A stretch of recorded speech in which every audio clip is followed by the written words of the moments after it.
정화, 조명, 일치는 예수 그리스도를 닮아가는 신자의 영적 성숙의 여정을 잘 설명해 주는 말입니다.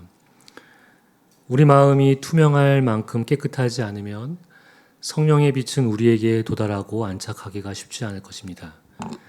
그리고 그런 마음의 상태라면 성령 하나님이 거하시는 나와 함께하는 그 공간이 우리에게 넉넉할리 만무합니다. 신약 성경에서 예수님이 아픈 사람을 고치시고 그리고 악한 귀신에 사로잡혀 정신과 삶이 온전하지 않은 자들을 회복시키는 것은 예수님의 신적인 능력을 우리에게 보여주는 모습들입니다. 하지만 거기엔 더 큰 의미가 담겨 있습니다. 그것은 이 땅에 오신 주님께서 앞으로 자신을 통해 어떻게 당신의 자녀들을 부르시고 새롭게 창조하시는지를 보여주는 그림입니다. 따라서 귀신 들린 자, 병든 자, 죽은 자들이 예수 그리스도로 인해서 다시 살아나고 회복되는 것은 한편으로는 죄에 물들어 살아가는 자들이 새롭게 정화되는 일이라는 것을 우리는 알 수 있습니다. 그런데 이처럼 정화 작업이 겉으로 볼 때는 당사자에게 유익이 되는 모습으로 내가 나아지고 내가 회복되고 고침을 받는 이런 모습으로 보여지는 것과 달리 불이익으로 나타나는 경우들이 있습니다. 어떻게 불이익을 당하는 것이 정화 작업이 될 수 있는가? 사실 저는 불이익이라는 말로 정화의 강도를 조금 약하게 표현한 것입니다. 정확히 말한다면 이것은 망하는 것입니다. 사라지는 것입니다. 이런 표현이 더 맞습니다. 이것은 곧 심판을 의미합니다. 구약 성경에서 하나님은 당신의 백성인 이스라엘을 정화시키기 위해 그들을 망하게 하십니다.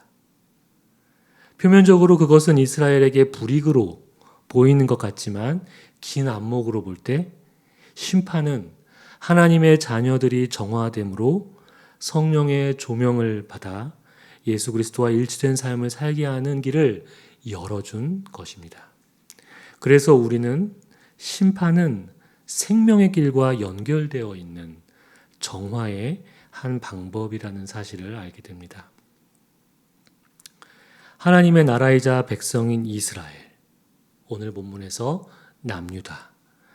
이 남유다의 정화가 필요했습니다. 솔로몬 왕 이후의 이스라엘은 남왕국과 북왕국으로 갈라졌죠. 바로 북이스라엘 그리고 남유다. 먼저 북이스라엘은 약 200년 동안 20명의 왕들이 다스렸고 남유다는 약 350년 동안 다윗의 아들들이 왕위에 오르면서 20명의 왕들이 통치했습니다. 먼저 북이스라엘은 호세아 왕 때 주전 722년에 아수르에게 망했습니다. 그들이 하나님을 떠나서 다른 신을 섬긴 결과였죠. 다윗 왕조의 정통성을 지키고 있던 남유다라고 달랐을까요? 남유다는 주전 587년경에 바벨론에 의해서 망합니다. 다윗 왕조의 정통성을 지키고 있던 남유다. 이들은 철석같이 하나님께서 다윗에게 한 언약을 믿고 있었던 자들입니다. 사무엘하 7장 16절 이하를 보면은 하나님은 나단 선지자를 통해서 다윗에게 이런 말씀을 하시죠. 내 집과 내 나라가 내 앞에서 영원히 보존되고 내 왕위가 영원히 견고하리라 라고 말씀하셨습니다. 이것은 다윗 왕 때뿐만이 아니라 그의 왕조가 하나님께서 영원히 보존시키고 그리고 견고해질 것을 이야기하는 언약이었습니다. 남유다 백성들은 이 사실을 너무 굳게 믿고 있었습니다. 하지만 결과적으로 이 언약은 말씀드린 것처럼 남유다가 멸망하는 것으로 하나님과 이스라엘이 맺은 언약이 파기되는 것처럼 보입니다. 하지만 인간의 왕으로는 더 이상 이스라엘에게 주어지지 않을지언정 훗날 다윗의 혈통을 통해 온 세상을 위한 새로운 왕을 하나님께서는 예고하셨습니다. 남유다가 이렇게 멸망해가는 한복판에 오늘 함께 읽은 예레미야, 선지자 예레미야가 있습니다. 예레미야는 유다의 마지막 선지자입니다. 예레미야는 아나도 지방에 거주하던 제사장 가문 출신으로 이 남유다의 요시야 13년, 그러니까 주전 626년부터 마지막 시드기야 왕인 시드기야 11년인 주전 587년 말까지 예루살렘이 바벨론에 의해서 함락될 때까지 하나님의 말씀을 선포했던 선지자였습니다. 무엇보다 그가 전한 하나님의 말씀은 남유다의 멸망, 곧 심판에 관한 메시지가 대부분이었습니다. 예레미야는 자신도 그 멸망하는 시대를 살아가는 한 사람으로 그 역사의 현장에 있으면서 남유다가 겪는 그 고통스러운 멸망을 몸소 경험했을 뿐 아니라 그가 전하는 심판 메시지로 인해서 사람들로부터 저주와 고난은 물론 그 자신도 하나님께 원망하기까지 하는 그런 고뇌 어린 모습을 우리는 예레미야서를 통해서 볼 수 있습니다. 멸망의 길로 향하는 남유다의 죄에 대해서 예레미야는 2장 13절의 말씀에서 이렇게 말하고 있습니다. 새 번역입니다.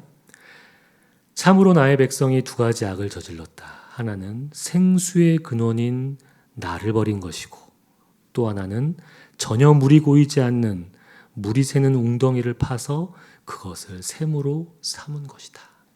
하나님께서 예레미야를 통해서 남유다에게 하신 말씀입니다.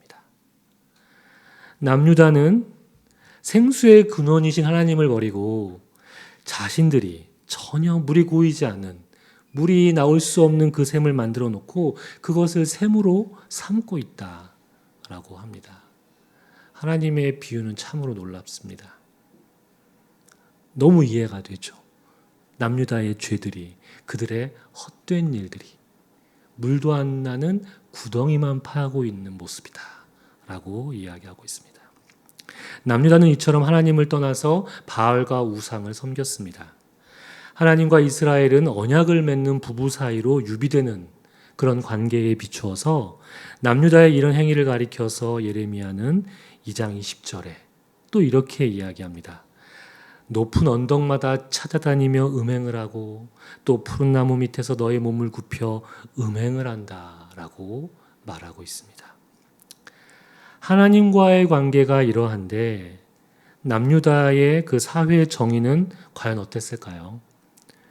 예레미야 5장 1절에서는 만일 정의를 행하며 진리를 구하는 자를 한 사람이라도 찾으면 내가 이 성읍을 용서하리라 라고 하나님은 말씀하십니다. 그럴 정도로 예루살렘의 사람들은 하나님의 법을 행하며 살고 있지 않았습니다. 그런 그들의 사회는 하나님의 정의가, 공의가 있을 리 만무하죠. 그들 마음에 하나님의 법이 사라진 것입니다. 이것은 비단 일반적인 남유다 사람들에게만 해당하는 이야기가 아닙니다. 리더십들도 예외가 아니었습니다. 그들도 하나님의 법을 따라 살지 않았습니다. 오늘 함께 읽은 예레미야 23장 1절, 2절 말씀입니다. 내 목장의 양떼를 죽이고 흩어버린 목자들아, 너희는 저주를 받아라. 나 주의 말이다. 그러므로 나 주 이스라엘 하나님이 내 백성을 돌보는 목자들에게 말한다. 너희는 내 양떼를 흩어서 몰아내고 그 양들을 돌보아 주지 아니하였다. 너희는 그 악한 행실을 내가 이제 벌하겠다. 나 주의 말이다. 하나님은 이 남유다 사람들을 가리켜 내 목자의 양떼, 그리고 그들을 돌보는 리더십들을 가리켜 내 백성을 돌보는 목자들이라고 합니다. 그런데 목자들이 오히려 양떼를 모으기는커녕 흩어서 몰아내고 돌보지 않고 있다고 하십니다. 근데 예레미야 2장 8절 말씀에서 하나님은 제사장들과 예언자들, 이런 리더십 그룹들에 대해서 이렇게 이야기하십니다. 법을 다루는 자들이 나를 알지 못하며 나에게 맞서서 범죄하며 예언자들도 바알의 신의 이름으로 예언한다. 지금 얼마나 남유다가 특별히 리더십들이 부패되어 있는지를 알 수 있습니다. 법을 다루는 자들이 나를 알지 못한다. 그들 마음에 하나님의 법이 없다라고 말하고 있죠. 오히려 나에 맞서서 범죄하고 있고 또 예언자라고 하는 사람들이 바알 신의 이름으로 예언을 하고 있다. 이런 마당에 어찌 그들이 하나님께 돌아올 수 있겠습니까? 그들이 돌보는 목자들이, 양들이 어떻게 돌아올 수 있겠습니까? 가증한 행위가 어느새 그들의 삶이 되어버렸고 하나님의 공의와 정의가 그들에게서 사라졌습니다. 그들이 왜 정화되기를 거부했을까요? 예레미야가 전하는 하나님의 마음을 왜 그들은 외면했을까? 그들은 예레미야를 통한 하나님의 말씀이 아닌 다른 믿을 구석이 있었던 것입니다. 첫 번째 이유에 해당하는 것은 제가 앞서 말씀드렸습니다. 바로 그들은 하나님과 다윗 사이에 맺은 그 다윗 언약을 철석같이 믿고 있었습니다. 내 집과 내 나라가 내 앞에서 영원히 보존되고 내 왕위가 영원히 견고하리라. 틀린 말이 아니지만 그들은 이 말씀이 자신들의 행위는 그렇지 하나님의 정의가 없는데도 불구하고 이 말씀만 믿고 있었던 것이죠. 그들 마음에 하나님의 법이 사라졌는데도 이 언약을 굳게 믿고 있었습니다. 바알과 다른 우상들을 섬기는 그런 음행으로 일관된 삶을 살면서도 하나님께서 다윗에게 한 이 약속, 그 약속의 효력이 자기에는 미쳐야 된다. 그 효력이 입어야 된다라고 그들은 생각을 하고 아니란 생각을 하고 있었습니다.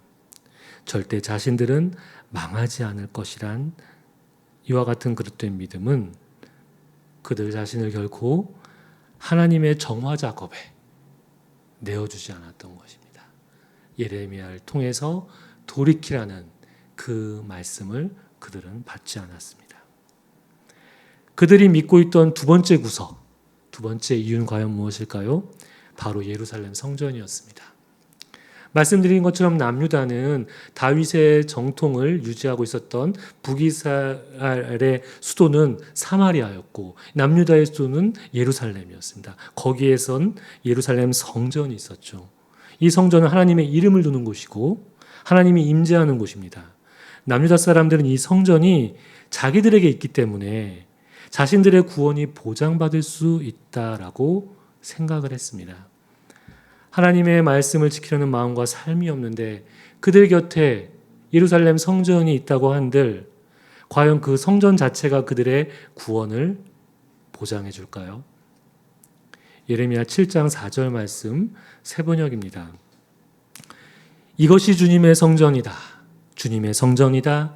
주님의 성전이다. 하고 속이는 말을 너희는 의지하지 말아라. 하지만 그들은 이 말에 속고 있었고 그것을 두 번째 믿을 만한 구속으로 여겼습니다. 사실 솔로몬이 처음 이 성전을 완공했을 때에 하나님께서는 솔로몬에게 이렇게 이야기했습니다. 나의 계명과 법도를 지키지 않고 다른 신을 섬기고 경배하면 내 이름을 위하여 내가 거룩하게 구별한 이 성전이라도 내 앞에서 던져버리겠다. 솔로몬은 우리가 알듯이 하나님의 성전을 아주 아름답게 다윗은 짓고 싶었지만 하나님께서는 그가 너무 피를 많이 묻혀서 성전 짓는 것을 허락하지 않으시고 그의 아들 솔로몬이 예루살렘 성전을 지었습니다. 근데 이 성전을 다 지어놓고 솔로몬에게 우상을 섬기면 내 이름을 위하여 내가 거룩하게 구별한 이 성전이라도 던져버리겠다 내가. 사실 성전이 무너지느냐 마느냐의 문제는 남유다 사람들이 하나님의 법을 잘 따르며 사는 삶에 달려 있었습니다. 혹시 우리에게 하나님의 말씀의 그 법을 거부하는 그릇된 믿을 구석은 과연 무엇이 있을까요? 또한 나의 신앙과 동일시하는 그릇된 신념이 혹시 우리에게 있는지 돌아볼 필요가 있습니다. 신앙생활을 우리가 하면서 우리 스스로 우리 자신의 믿음을 과대화해서 생각하게 만드는 것들이 있습니다. 우리를 현혹시키는 것들이죠. 내가 다니는 교회가 대형교회라는 생각. 그곳의 예배는 콘티에 따라 잘 짜여져서 군더더기가 없는 그런 예배. 저도 신대원 때 그런 교회에 콘티를 본 적이 있습니다. 1분 단위로 콘티가 되어 있습니다. 이럴 동선부터 해가지고 큰 교회 콘티를 보면은 하나의 무슨 예술 무대, 공연을 보는 것 같이 아주 정교하게 짜여져 있는 그런 콘티들을 신학교 시절에 본 적이 있습니다. 또 그런 교회들에서의 빈틈없는 행정 시스템, 그리고 여러 방면에 행해지고 있는 다양한 사역들, 그리고 무엇보다 아이들 교회 학교 교육은 얼마나 잘 되어 있는지, 모든 학부모들이 등록하고 싶게 만드는 교회 학교 커리큘럼, 그 안에서 생활하면 얼마나 만족도가 클까요? 그런데 우리가 그 가운데 속기 쉬운 것은 마치 나의 믿음, 혹시 우리 아이들의 믿음을 그와 같은 교회가 책임져 줄 것만 같은 생각을 하는 경우가 문제인 것이죠. 교회에서 이루어지는 외형적인 프로그램과 시스템을 우리의 믿음과 등치시켜서 생각할 때가 있습니다. 또한 교회 담임 목사님이 방송에도 많이 나오고 이런저런 책을 많이 저술하고 한국 교회에 마치 큰 영향을 끼치는 것처럼 그런 분처럼 보이는 분이 혹시라도 담임 목사라면 자부심을 느끼죠. 그 마음 자체를 나쁘다고 말하는 것은 아닙니다. 그것이 곧 나의 믿음이라고 생각하는 그것이 잘못된 것입니다. 마치 내가 다니는 교회와 목사님은 나를 굉장히 특별한 믿음을 갖게 해준다는 생각이 들게 하는 교회와 그곳의 리더십. 물론 하나님은 그런 것을 통해서도 일하시는 분입니다. 하지만 우리 자신의 마음을 잘 돌아볼까요? 교회가 커진다고 해서 예배 사역이 다양하고 넓다고 해서 그것이 하느님을 향한 나의 사랑을 더 크게 만드는지를 우리는 돌아봐야 합니다. 그런 곳에서 우리가 신앙생활을 했을 때 하나님은 이미 거하시는 내 마음의 공간이 더 커지고 있는가? 나를 만족시키고 있는 것이 과연 하나님인가? 예수 그리스도인가? 아니면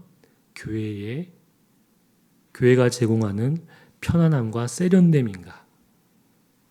우리의 마음을 성찰하지 않으면 우리 마음에 만족되는 그런 신앙적인 서비스들, 그렇죠. 우리도 어디 가서 서비스 받으면 기분이 좋죠. 백화점이나 우리가 방문하는 곳에서 우리를 우대해주면 굉장히 기분이 좋습니다. 그런 것이 나를 만족시키는 것인지, 예수 그리스도가 나를 만족시키고 있는지를 우리는 잘 성찰해야 합니다. 남유다 사람들이 생각하는 구원이 이와 같았습니다. 예루살렘 성전이 있기에 자신들은 망하지 않을 것이다. 구원이 보장되어 있을 거라고 그들은 생각을 했습니다. 그런데 정작 그들 마음에는 하나님의 법이 없었습니다. 리더십들도 마찬가지였습니다.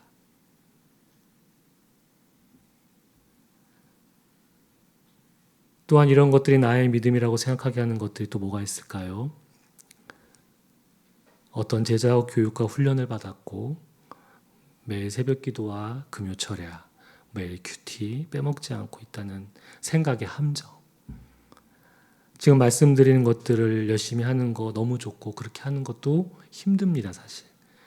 저도 다 못해요. 저는 그 열심히 행하는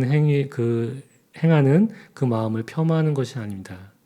이런 것들이 예수 그리스도를 닮고 싶은 갈망, 하나님과 일치를 향한 노력이기보다 그야말로 그것 자체를 했다는 것으로 자기 신앙의 위안을 삼으려는 그것을 경계해야 하는 것을 말씀드리는 겁니다.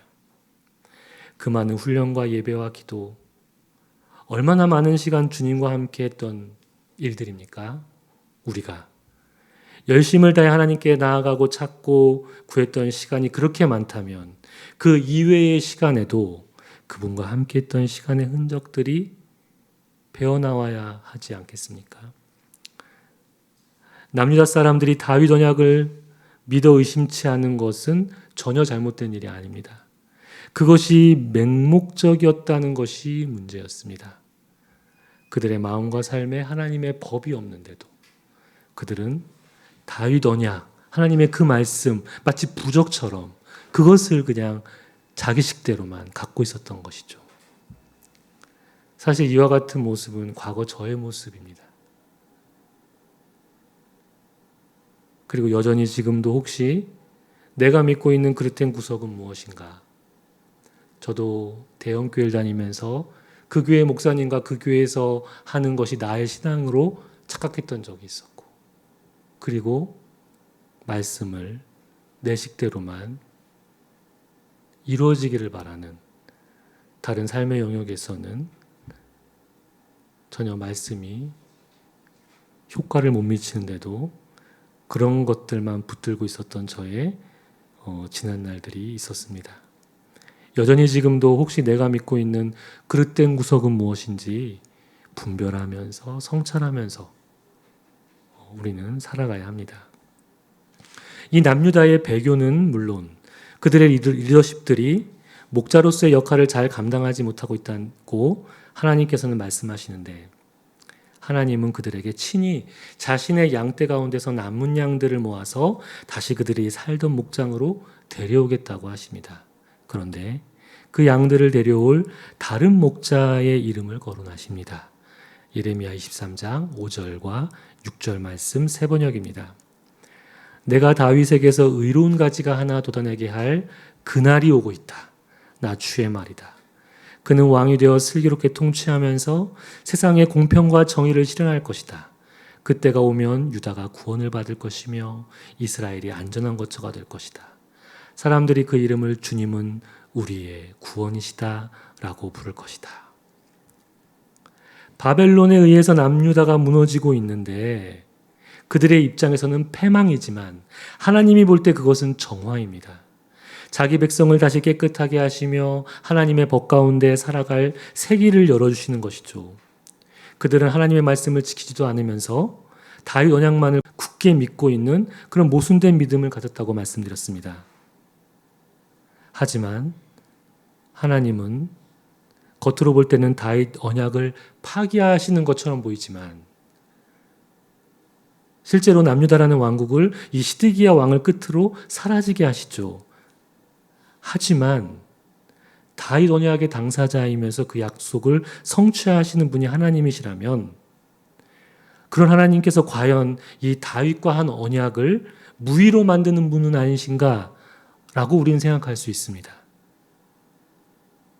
하나님께서는 다른 방법을 염두에 두고 계셨습니다. 인간의 왕으로만 왕위가 계승된다고 생각하는 우리의 생각을 뛰어넘어서 하나님께서는 다윗의 혈통, 다윗의 자손으로 오실 예수 그리스도를 보내주실 것을 말씀하십니다. 하나님만의 방법으로 다윗과 맺은 언약에 전혀 훼손이 되지 않는 방법으로 하나님은 새로운 양들을 위해 한 이름을 계시해 주십니다. 바로 여호와 치드케누, 주님은 우리의 의 라는 하나님의 이름을 우리에게 알려주셨습니다. 남유다 사람은 이 얘기를 들었을 때 어떻게 생각했을까? 이게 무슨 말인가? 하고 궁금했을 것입니다.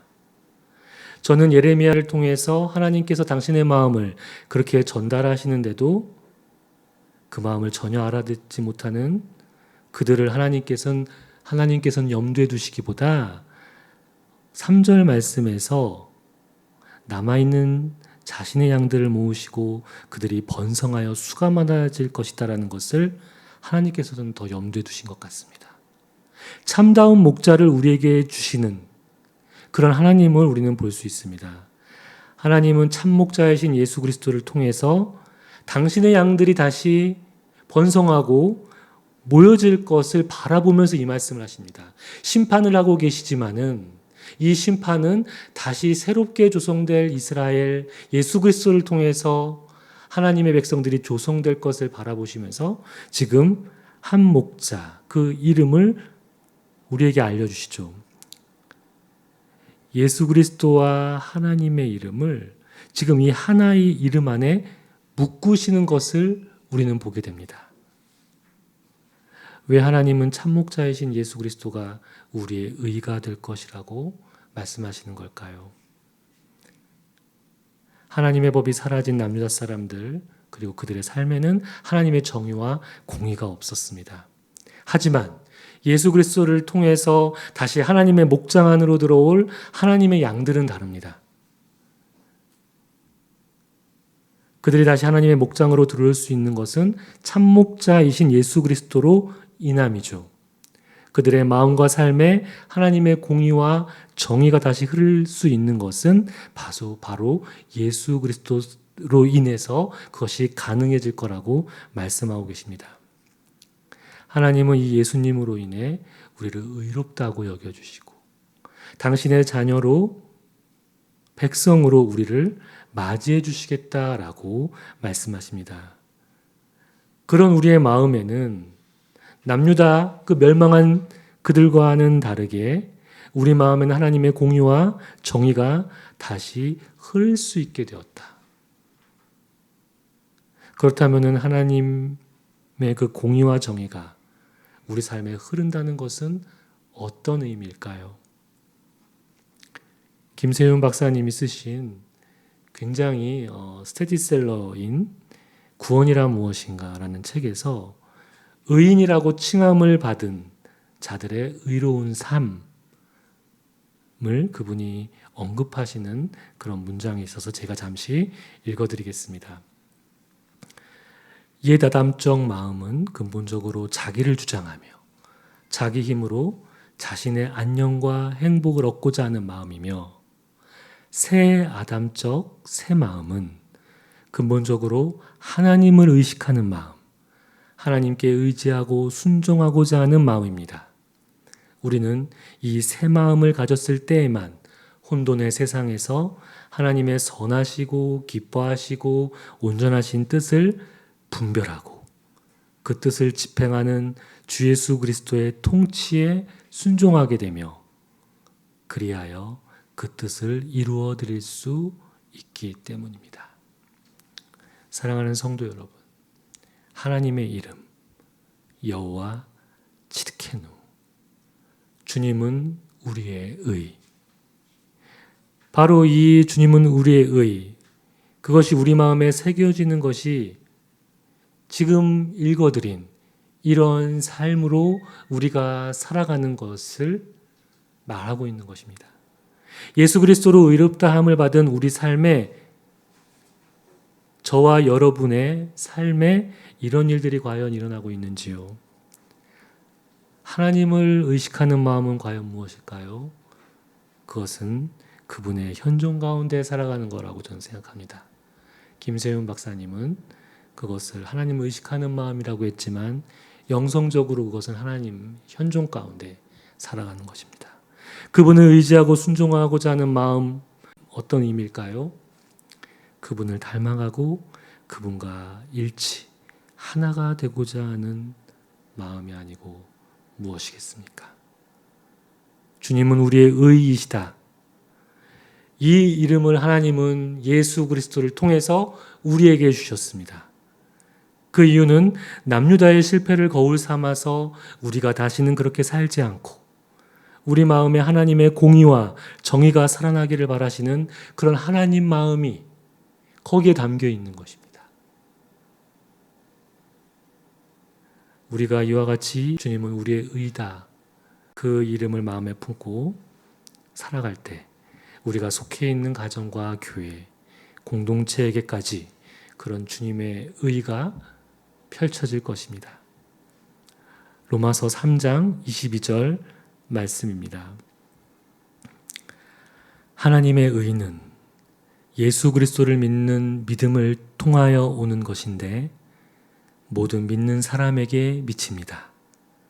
거기에는 아무 차별이 없습니다.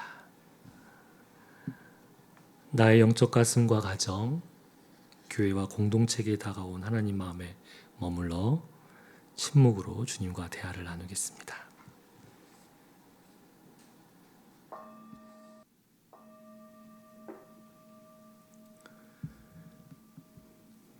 하나님 감사합니다. 우리를 의롭다고 칭해 주신 예수 그리스도의 이름을 우리에게 주셔서 감사합니다. 하나님, 우리가 그 이름을 품고 살아갈 때 우리가 주님의 임재를 의식하며 사는 사람이 되게 하시고 또 주님을 닮는 것, 주님과 하나가 되는 것에 우리의 갈망이 더 커질 수 있도록 주님 우리 삶을 의의 길로 인도하여 주옵소서. 예수님 이름으로 기도드립니다. 아멘.